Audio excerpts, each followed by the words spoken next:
minus 6x minus 12 minus 12. I'll bring everything over. All I'm doing is bringing these terms over. See, x squared minus 4x minus 12 equals 0, right?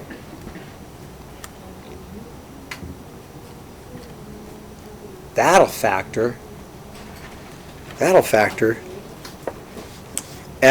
x minus 6 positive 2. You agree with that factoring? You guys agree with that factoring? So then x is equal to 6 and x is equal to negative 2, right? Thank you. You stole my thunder. Way to go, Retta. Retta, it's awesome. No, no, no, you can't have this. How come? Why can't you have the negative 2? And make Cookie Monster sad, right? So be careful tomorrow because you'll have to do the same thing tomorrow on a different problem, okay? Okay, I'm almost done. Okay, I got to get some piece of graph paper out. Need a piece of graph paper. Okay. So, do you have it? Brian, you give me a thumbs up when you get it, okay?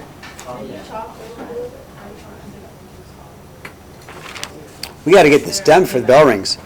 Got 8 minutes. I can do it. Okay. We got to get this done. Okay, there we go. Okay.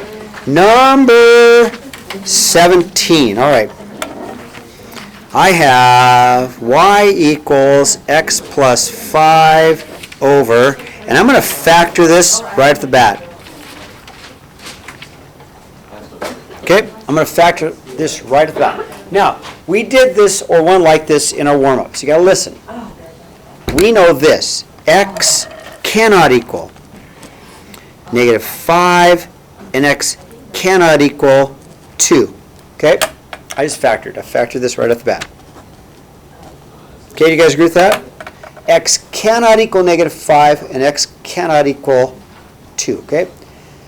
So, here's what I know, though. This one is removable.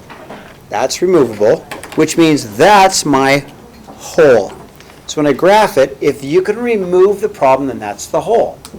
Okay, if you can get rid of the problem, it becomes a hole.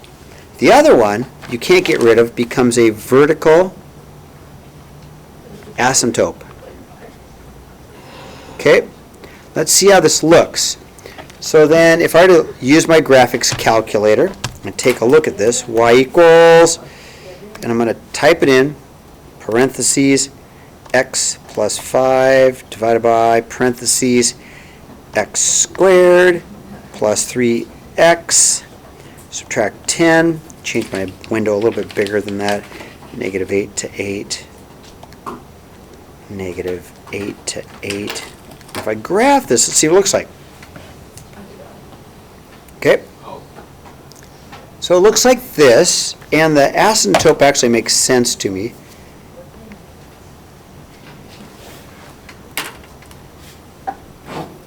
I know I'm going to have a vertical asymptote at 2.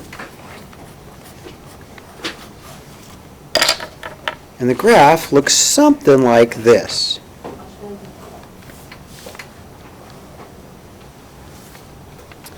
And I have a hole, an imaginary hole, right around here. 1, 2, 3, 4, 5. There's my hole.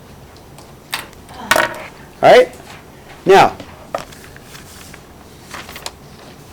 domain is easy. X equals all real numbers except x cannot equal negative 5 or 2. There's my domain. Okay, how am I doing? Last but not least, we have just enough time to do Beth. Okay, Beth and Tom are going to do a floor, right? So if Beth works by herself, she can do the floor and her portion is 10. Her portion is 10. Tom's portion we don't know. If they work together, they can do it in 5.8 hours.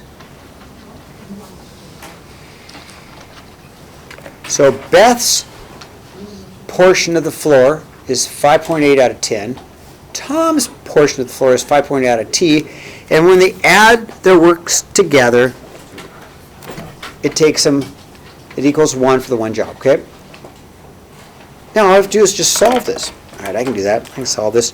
Need a common denominator, multiply this by T over T, this one by 10 over 10, so that I have a common denominator of 10T. Okay?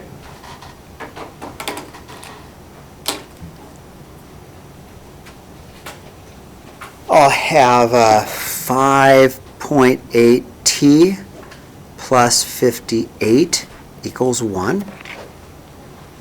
I just need to solve now. So I'm going to multiply up the 10T. I'll multiply the 10T up, times by 10T, times by 10T, times by 10T, times by 10T.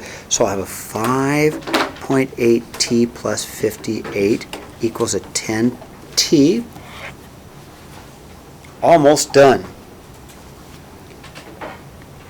Minus 5.8T minus 5.8T. I'm just solving for T, right? Just solving for T. Oh, must be a 4.2, probably. Just solving. Divide. I don't know, what's 58 divided by 4.2? 58 divided by 4.2. I get about 13.8. So Tom, if we left Tom in the kitchen to do the work, it's going to take Tom 13.8 hours. So probably 2 days for Tom to do it. But he helps. He's not as fast as Beth, but he helps. Okay, so tomorrow, we're going to take this test right away. I know that we also have testing. We're just going to make it work. I can't predict anything anymore. Just come to work, come to school, and see what happens, right?